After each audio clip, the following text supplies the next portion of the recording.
this Remarkable People podcast, I interviewed Leon Panetta, a remarkable American who has dedicated most of his life to public service. A son of Italian immigrants, his service to his country began in 1964 as a U.S. intelligence officer. He received the Army Commendation Medal for meritorious service and was discharged as a first lieutenant. He represented the Central Coast of California in Congress from 1977 to 1983. Then he was the director of the Office of Management and Budget from 1993 to 1994. From 1994 to 1997, Panetta served as Chief of Staff to President Bill Clinton. Then he was Director of the Central Intelligence Agency from 2009 to 2011 under President Barack Obama. He also served as President Barack Obama's Secretary of Defense from 2011 to 2013. It's an understatement to say he understands Washington, D.C. politics, national security, and international relations. Do you know why low-yield nuclear weapons may have an awful unintended consequence? Keep listening, and you'll find out. In this episode, Panetta offers his State of the Union, explains what could go wrong if we do not adhere to the Constitution, and how we can resist the erosion of democracy. I'm Guy Kawasaki, and this is the Remarkable People podcast. And now, here's Secretary Leon Panetta. In my over 50 years of public life, I often say that I've seen Washington at its best and Washington at its worst. The good news is I've seen Washington work. During a good part of my career in Washington, I saw Republicans and Democrats work together and work on issues together, and I had that opportunity when I was in Congress to be able to work with my counterparts and really focus on getting things done, which was really what democracy is all about. But I also saw Washington become very polarized and dysfunctional. And I think what concerns me today is that the degree of polarization that's taking place in this country it's not even based on policy so much as identity. And when it becomes based on identity, what happens is the truth and facts don't matter as much as they used to. My fear right now in Washington is that we've become so polarized, so unable to agree on basic facts about what the problems are in this country, that our democracy is dysfunctional. And while history tells us that we faced dysfunction in the past, I don't take that for granted, because I always assume that if for some reason we are not vigilant and don't care about what's happening, then I think our democracy could be in decline. Is this the worst you've seen it? It's the worst I've seen it in my lifetime, which isn't to say that there aren't other periods like the Civil War and others where it's been deeply divided and I'm sure very difficult and challenging. But this is the worst I've seen it in my lifetime. Do you think the acquittal and the subsequent celebration by Trump, do you think it marks the death of the American experiment or a mere bump in the road? Well, in some ways that remains to be seen. Look, I think we're at a point where America can go in one of two directions. I think in the 21st century, America could really be a country in renaissance. We have tremendous creativity. I'm on the board of Oracle in Silicon Valley. I see the innovation, the efforts at developing, kind of cutting edge technology for the future. I really do believe that young people could be trained in the skills of the 21st century. I think we could develop a way to govern ourselves, to work together, to be world leaders in a very difficult and dangerous world. I think we could be the strongest, I believe, a country that truly reflects the values that we're all about. Or we could be an America in decline. and follow the path of past empires that for like whatever the Roman Empire. for whatever reason, past empires lost track of the problems they were facing, did not have the leadership, ignored those problems, and I think ultimately declined. And we could be that kind of country. So, what direction we take is going to largely be determined by the quality of leadership we have. I'm someone who tells the students in this classroom that in a democracy we govern either by leadership or crisis. If leadership is there and willing to take the risks associated with leadership, I'm a believer that if you're a leader, you have to take risk. And you're willing to do that, I think you can avoid crisis. But if you aren't willing to exert that kind of leadership, then I think we'll govern by crisis. And I think what's happening today is we're largely governing by crisis. And there's a price to be paid for that, which is the loss of trust of the American people in our system of governing. And also the loss of trust in America by non-Americans? I think the loss of trust by others who used to look to America for leadership based on the values that this country was supposed to be all about. And how would we turn this situation around? In the end, it's going to require the kind of leadership I'm talking about. But the great thing about the American experiment is that even though our forefathers and framers built into the Constitution as a system of checks and balances, a system of separate but equal branches of government, I think the ultimate power still rests with the people. Our Constitution begins with the statement, "We the people," in order to establish, a more just country.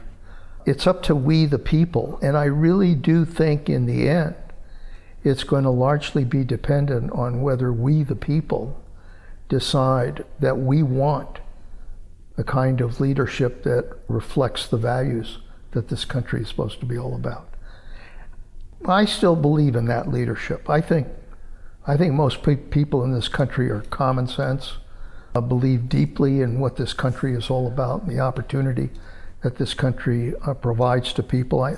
I'm the son of Italian immigrants, and I used to ask my dad, why did you come all of that distance to come to this country? They came in the early 30s, like millions of other immigrants. And my dad said something I've never forgotten, which is, he said, the reason your mother and I came to this country is because we believed we could give our children a better life. I think that's the fundamental American dream. It's about giving our children a better life. And it's up to us. It's up to us to determine whether or not we're going to pass a country on to our children that gives them a better chance at success than we have. My grandfather and your father would probably not be welcome today, right? We don't, we're not Norwegian, and we're not educated. My grandfather came to pick sugarcane. Your father, well, he was an entrepreneur. He started that restaurant, right?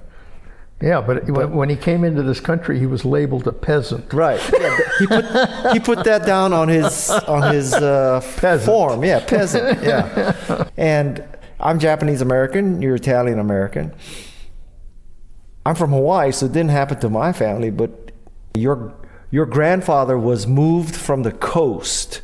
That's right. Because they were afraid that he would be spying for the Italians, right? Yeah, no, he was. I think he was in his late 70s, and I couldn't believe it as a kid that they were taking my nonno, my grandfather, and suddenly moving him inland, right? Because to be away from the coast. Moving him to San Jose makes him it's like San Jose, harmless. Give me a break. Yeah. And all the Japanese Americans were stuck in camps. Of course. Right? So, this is a very hypothetical question, but you are qualified to answer this. So, let's suppose that Trump loses the next election.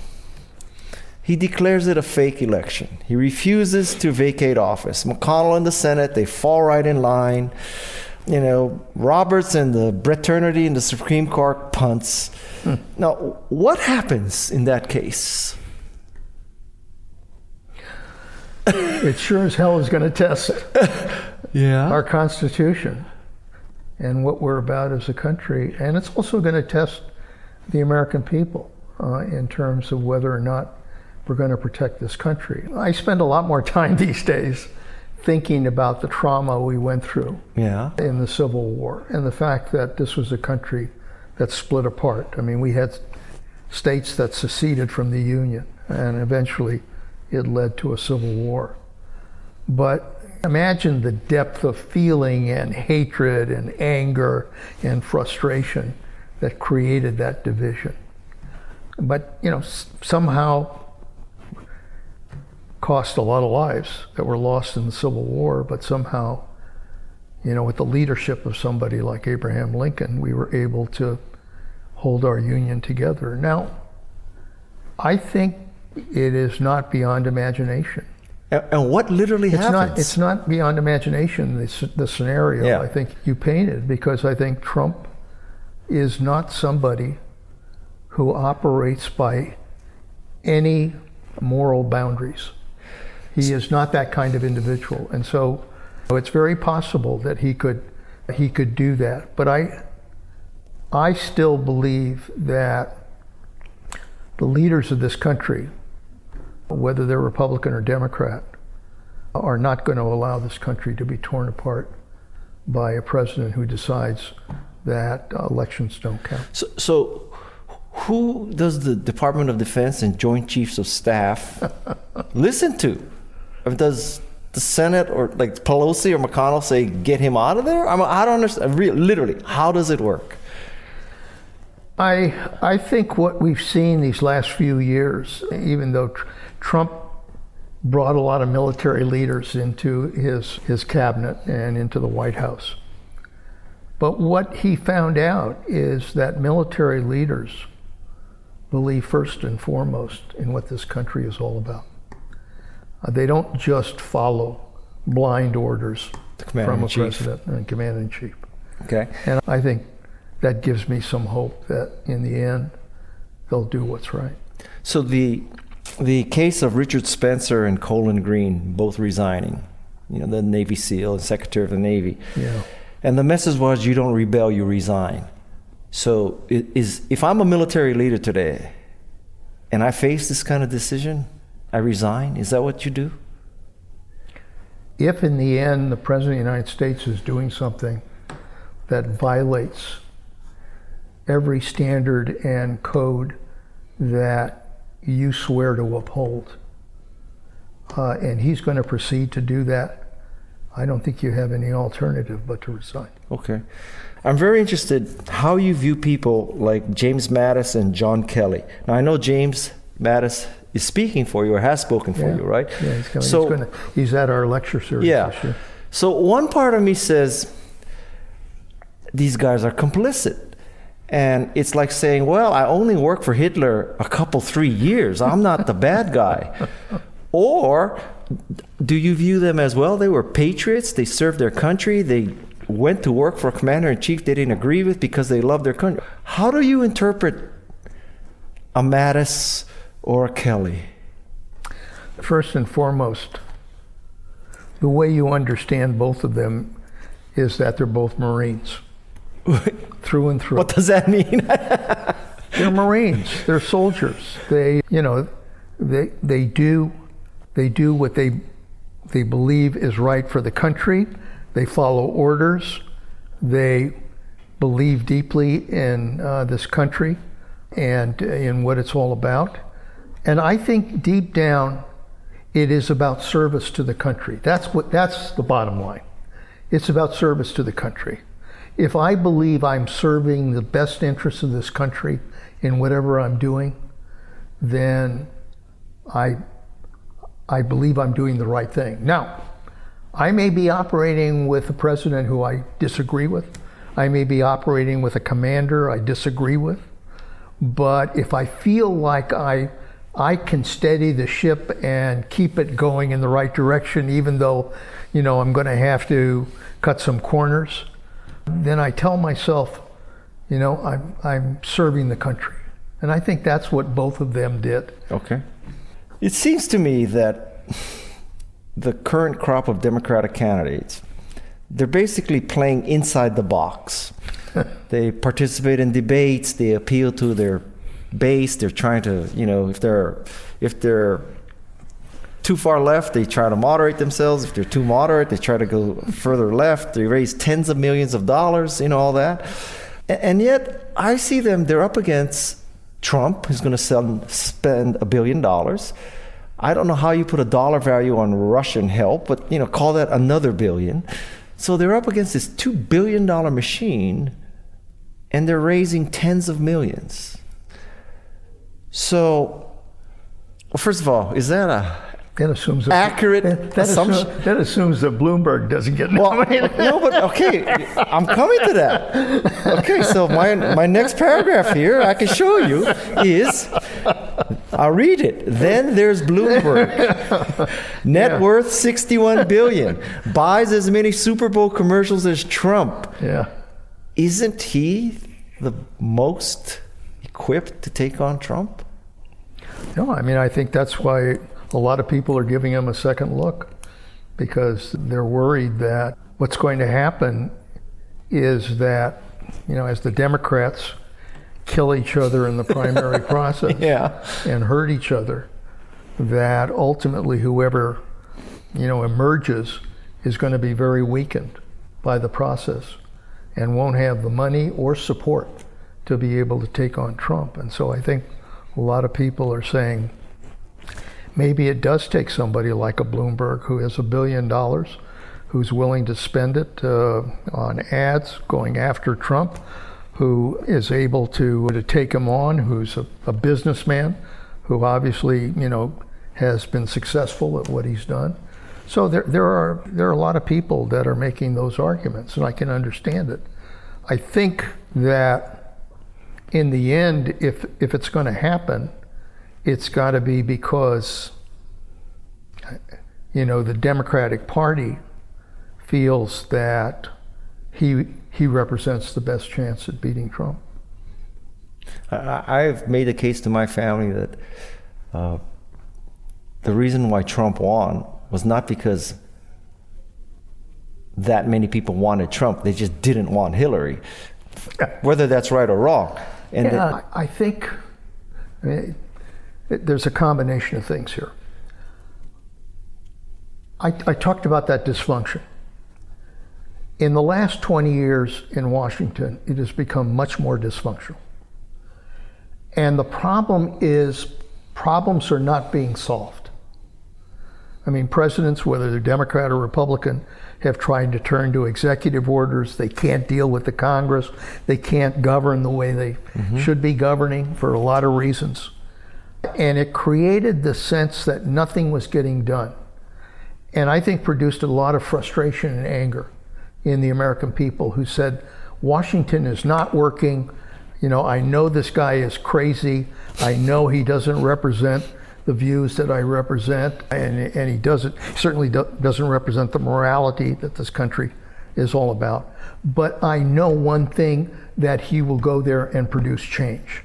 I think that was a big factor. Okay. I also think that there was a lot of anti-Hillary feeling about Hillary is just not the right person for a lot of reasons. Didn't relate to her. She didn't relate to people, and that created problems as well. So all of those factors, produced Donald Trump as president of the United States. So can we not this year flip it the other way, where people say, it's not that I like Bloomberg that much, or Buttigieg, or Yang, or Klobuchar, or Biden, or Bernie. It's just that I'm not voting for Trump. So couldn't he lose because nobody wants to vote for him, as opposed to?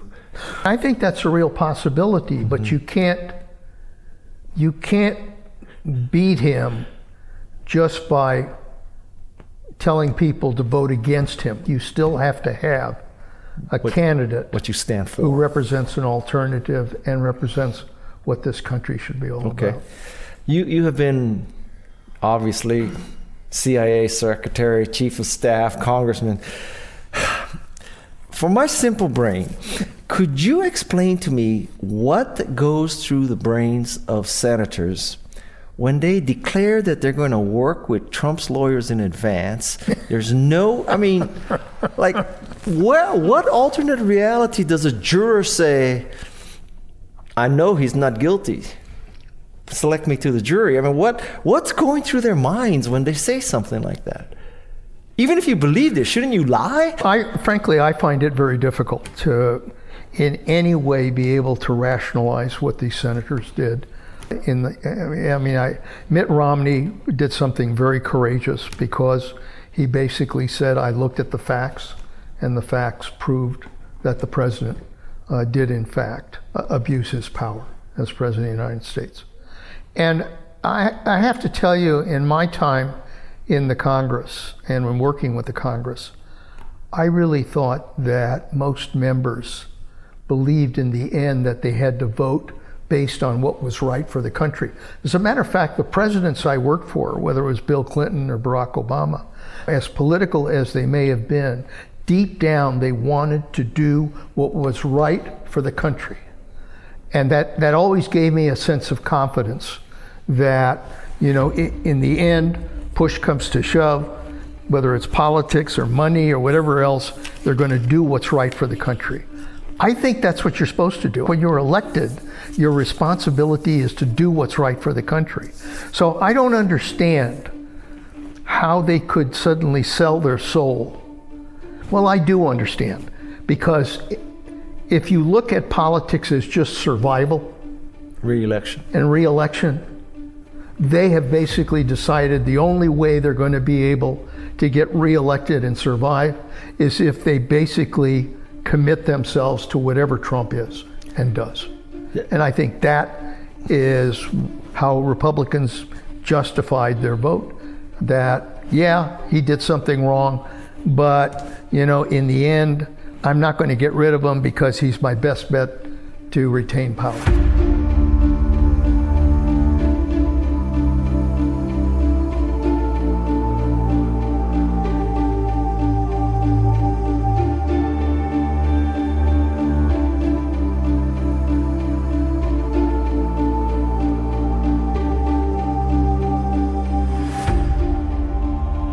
Do you think that Tom Kuchel, is that how you pronounce it?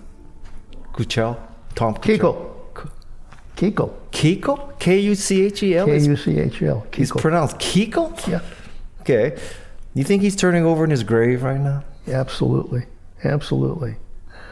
I'll never forget when I first went back. I got out of the Army and was able to get the job working as his legislative assistant. And I went back, and there were 2 legislative assistants in those days, which tells you something about the Senate. I mean, now there are probably 20. But there were 2 of us. One handled domestic issues, the other handled the defense issues. And he brought us into the office, and he said, I've never forgotten these words. He said, look, you're going to be tempted in this town. There are going to be people that are going to try to take you to lunch or buy you things in order to influence my vote. And I want you to remember one thing, that the reason you are here is to serve the interests of the people of California and the people of this country. And I want you to remember one thing. In the morning when you get up, you have to look at yourself in the mirror. I never forgot that, because in many ways it's about integrity. It's about doing what's right. And that was the example he did. I mean, he basically did what was right. He voted for civil rights as a Republican. Right. He voted for labor issues. He voted for, education. He really believed he was a progressive Republican. I think he would be very offended by what he sees happening with the Republican Party today. Are there mirrors in the Senate men's room? Yes, there are. There are? Okay. I'm just checking. I mean, you never know. I got to ask. They may have taken him down. Is there a majority men's room and a minority men's room? All right. Switching a little bit to international, do you believe in the domino theory? It depends on the particular situation. In the Middle East, for example, if we didn't confront terrorism like ISIS and Al-Qaeda, I think that there's no question that they would gain traction and then begin to try to dominate, countries, particularly failed states in the Middle East. And some extent, that's kind of a form of a domino theory that would take place. There are some areas where that's true. On the other hand, I always believe that the most important thing about the United States is if we're going to provide leadership in the world, we do have to understand what motivates these countries. What are they interested in? What makes them who they are? We can't just create them in our own image. Even though we love democracy, we love what democracy is all about, we still have to understand those countries. I think when we had the so-called Arab Spring, where countries were revolting against monarchies and tyrannies, what we failed to do was to understand each of those countries, because they came from a tribal history. And somehow we thought that they could evolve into Jeffersonian democracy. A little bit of arrogance. It worked that way. Yeah, I think it was. And I really think we, in order for us to exercise leadership, we need to understand these countries. Bill Clinton, when he was president, he was somebody who taught me a lot about how you provide leadership. When he sat down with a foreign leader, he didn't do all the talking. He didn't tell them what he wanted them to do. He listened to them. And then he would say, if I was in your shoes, this is what I would try to do. He tried to place himself in the position of that person. And I think leadership like that is the most effective, because it really understands what motivates these countries, and then how you can mold them so that in the end you can advance human rights and all of the values that we care about. One way of looking at 9/11 is that 2,900 people die in America. Then we go into a war, and 2,400 people die seeking revenge and teaching them a lesson. So my question here is, on an international stage, when do you retaliate and when do you negotiate? And when does it make sense for 2,400 people to die avenging 2,900 people? You're raising the fundamental issues that challenge the quality of our leadership. If we have the right kind of leadership, it can determine when it is that we have to retaliate, and when it is that, being the strongest military power in the world, that we use our diplomacy to try to reach out to those countries that are our adversaries and try to find ways to deal with them through our ability to negotiate, our ability to persuade, our ability to try to develop common ways to achieve goals that both countries want to achieve. America is at its strongest when it has the strongest military on the face of the earth, but also has the strongest diplomacy on the face of the earth. And if you don't have that combination, then it's always going to be easy for a commander-in-chief to say, screw it, I don't want to just negotiate, I'll just blow the hell out of them. That can happen, and it has happened. I think the right way to deal with 9/11 was, because it was an attack by Al-Qaeda, that you clearly have a responsibility to go after Al-Qaeda. And I think that was important to do, go after the leadership of Al-Qaeda, who not only attacked our country, but continued to plan attacks on our country. To then take that same approach by going into Iraq and the other mistakes that we made, I think reflected an America that did not take into consideration what was in our best interests. Okay. It seems to me that America, or at least most Americans, believe that we have the ability and right to decide who can have nuclear weapons. So how did we decide, well, you know, Pakistan, you're okay, North Korea, you're not okay, Iran, no. I mean, how did we become judge, jury, and executioner of who can get nuclear weapons? Not that I'm advocating that they get nuclear weapons, but how? Is that just pure American arrogance, or? Well, I think it goes back to Hiroshima and Nagasaki. Because we squeezed the trigger first? Because we developed the atomic weapon and we used it. And it gave us a certain arrogance about our ability to not only have, but develop atomic weapons. And I think Russia then did the same thing. And suddenly you had a group of nations that had nuclear capability. And their attitude was, we've got it, we don't want others to get it.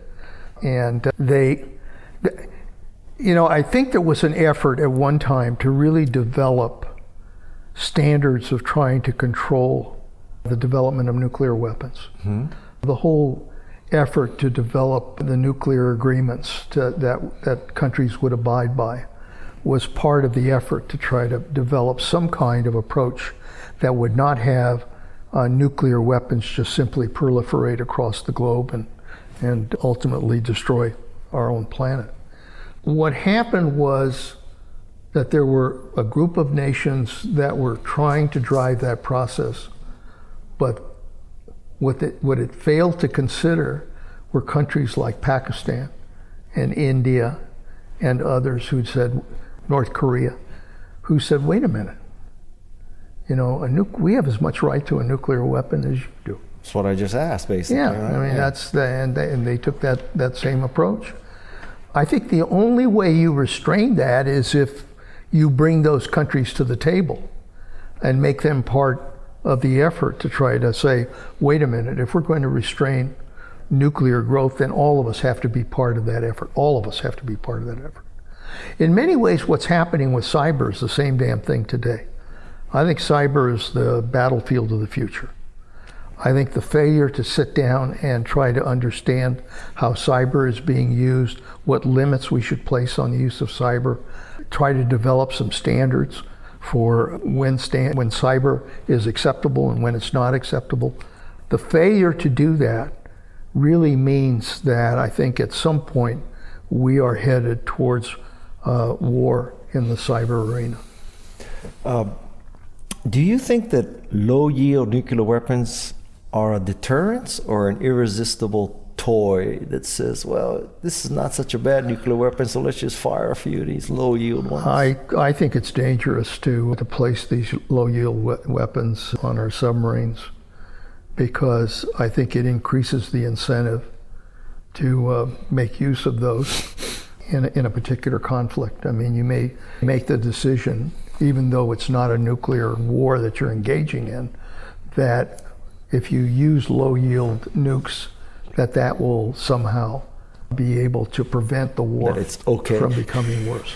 MacArthur's thinking in Korea was essentially use some low-yield nuclear weapons.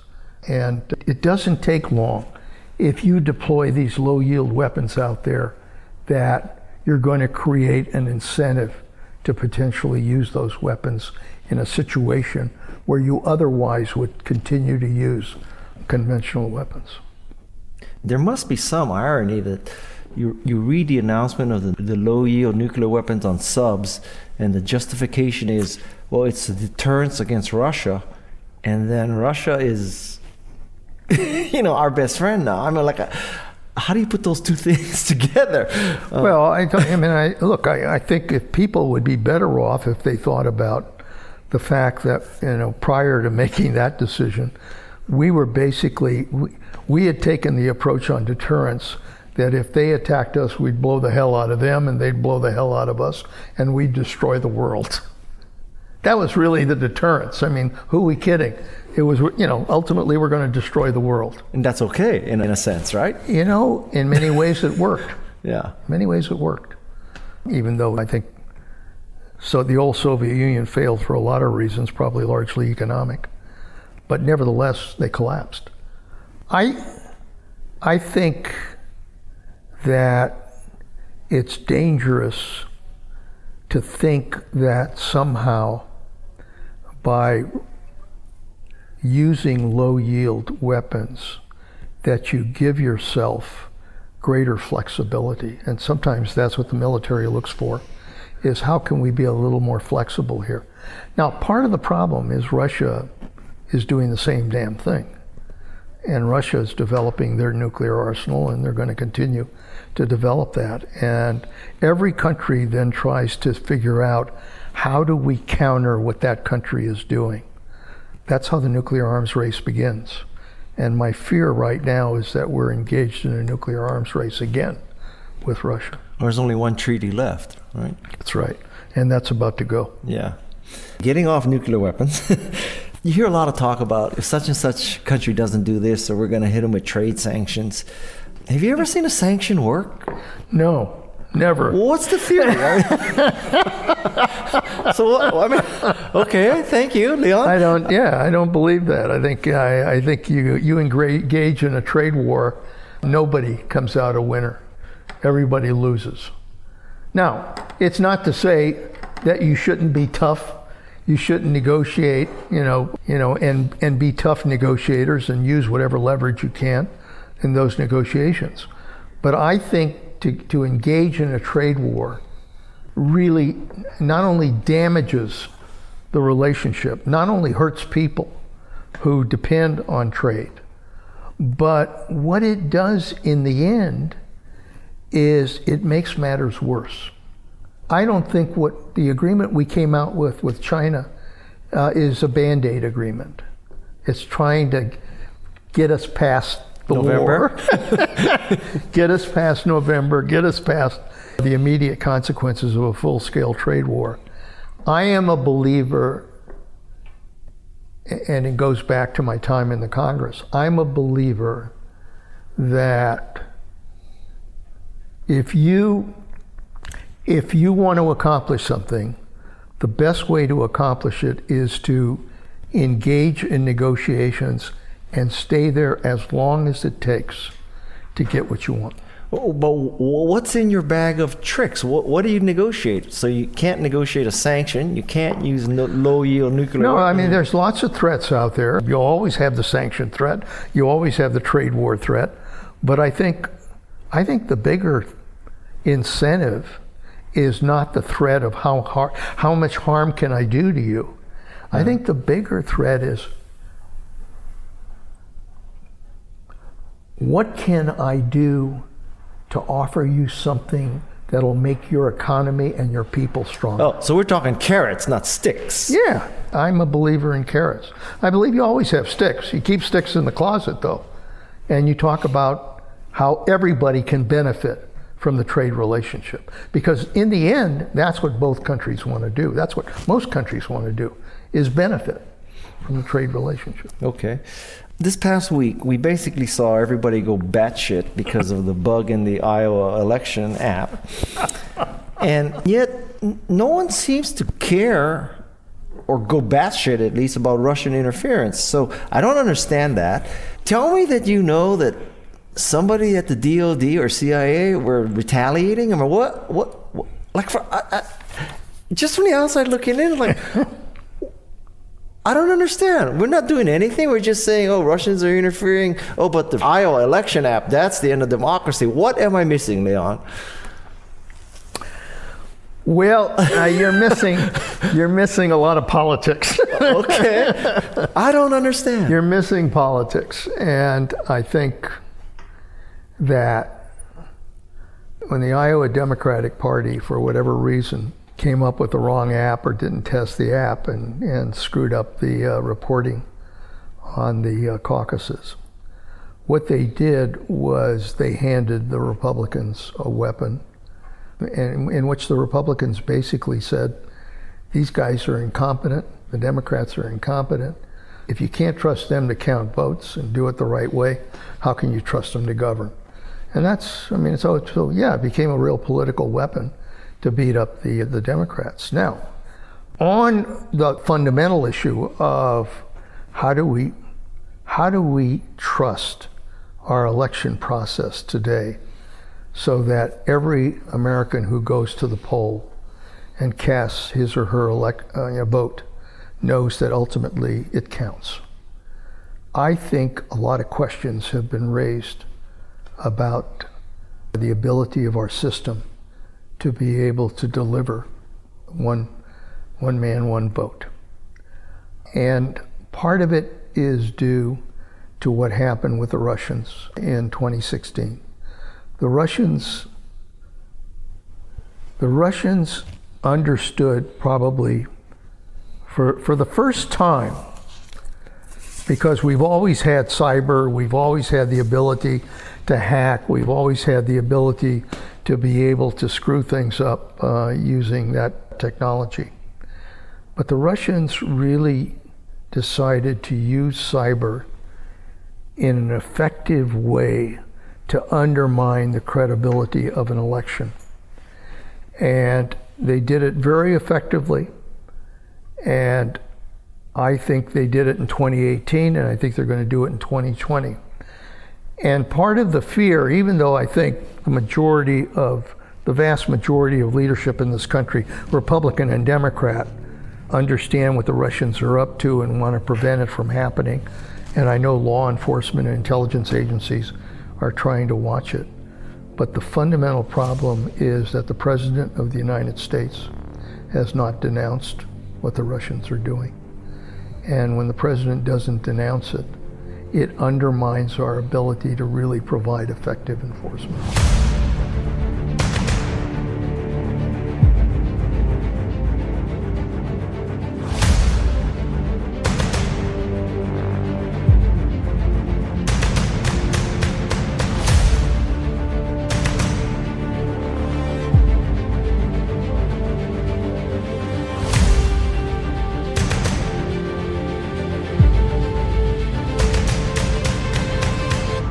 That's not very reassuring.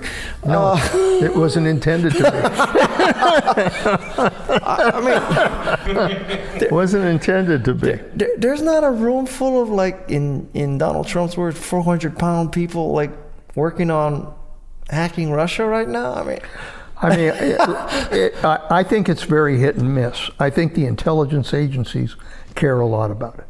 I think the FBI cares a lot about integrity. I think there are states that are very concerned about trying to protect the integrity of their elections. So there are a lot of levels of government that are trying to do it. But is there that kind of singular focus from the Washington level, from the presidential level, that keeps reminding people that this is happening and that we're doing everything necessary to stop it? You don't hear that from President Trump. It seems to me that he and Mitch McConnell, they're conflicted. Yeah, they're conflicted. The bad guy is helping them. It's about power. Yeah. If everything is about power, and you don't care how you protect or develop that power, then everything's for sale. Okay. And that's what we've been through with impeachment, and that's what we're going through with regards to enforcing election laws. Now, in where we are, what do you teach kids about the democratic process? The most important thing I think that young people need to know is that they have to be involved, they have to care, and they have to believe that they can make a difference. Those are the important points to make with young people, is that and what I tell them frankly is, don't get caught in this polarizing trap between, everybody's good on this side and everybody's bad on that side. What you have to do is understand that the only way our system works is if we're willing to sit down, to listen to one another, and to work together to try to solve the problems we confront. That's what democracy is based on. If you don't believe in that process, democracy will fail. So in many ways, what I want young people to do is to represent kind of the future, the future of our country. They do. But when I was a student, I really thought that leadership in Washington was a good thing. I looked up to that, and I thought that I had role models in government. I had John Kennedy, I had, people who, Mike Mansfield, Tom Kuchel. I had people who I knew were doing their damnedest to represent the best in this country. Those are the examples. That's frankly what inspired me to get involved in political life, was because I really felt I could see that what they were doing and really felt they could make a difference, and that I could make a difference. And so that's what I'm trying to say to young people is, you can make a difference, but you have to be involved. You have to be interested in how our democracy functions and how it's supposed to work. I mean, we have a class that we teach for law students from Santa Clara. And the reason I teach it is because in many ways, governing is becoming a lost art form in this country. Governing is, it is the essential ingredient to making our system of government work. Why? Because it's the only way you solve problems. And the ability to be willing to listen to the other side, to hear what they're thinking. And I tell them, this is good for you as a lawyer. It's not just good for you as a citizen. It's good for you as a lawyer. You got to know what the other side is thinking. You have to know what motivates them. The world is not all black and white. Most of it is gray. And what they're saying has a degree of validity to it that you need to understand. And it has to be part of your chemistry to then say, okay, this is what I believe, this is what they believe. Where is it that we can come together to try to make both of us feel like we're moving the ball forward? And that process is an art form. That's what I was taught when I was in Congress. That's how I got things done. They don't do that now. They don't have that process because they refuse to sit there and listen to one another. When I send those students we have back to Washington in the program that provides an internship for them, what I tell them is, I don't give a damn whether you're a Republican or a Democrat, but do not fall into the trench warfare that's now happening in Washington. I want you to rise above that, to look at both sides, to understand what's going on. Doesn't mean you don't have your beliefs about what's right for this country. Sure you do. We all do. But you have to say, how do I take those beliefs and move this country in the right direction? And you can't do that alone. No president, even this president, can slam dunk everything he wants to get done. Clearly. Can't do it. Yeah. And Congress, as members of Congress, you can't do it either. So it takes a willingness to sit down, to listen, and to develop consensus. And you know what? In the end, what you produce may not be everything you wanted, but you produce something good for the country. Okay. That is the reward you get really in politics.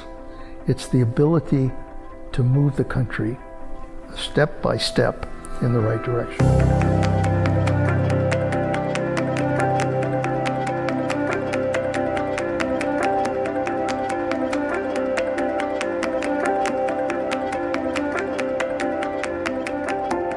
Now you know why the temptation to use low-yield nuclear weapons may lead to disastrous outcomes. Secretary Panetta is truly an American patriot who deserves the country's heartfelt gratitude. I'm Guy Kawasaki, and this is the Remarkable People Podcast. My heartfelt gratitude to Jeff C., Peg Fitzpatrick, and Marley Morgan. Special mahalo to Neil, driving Miss Daisy Perlberg, and longboarder Hillary Bryant, who both made this interview possible. This is Remarkable People.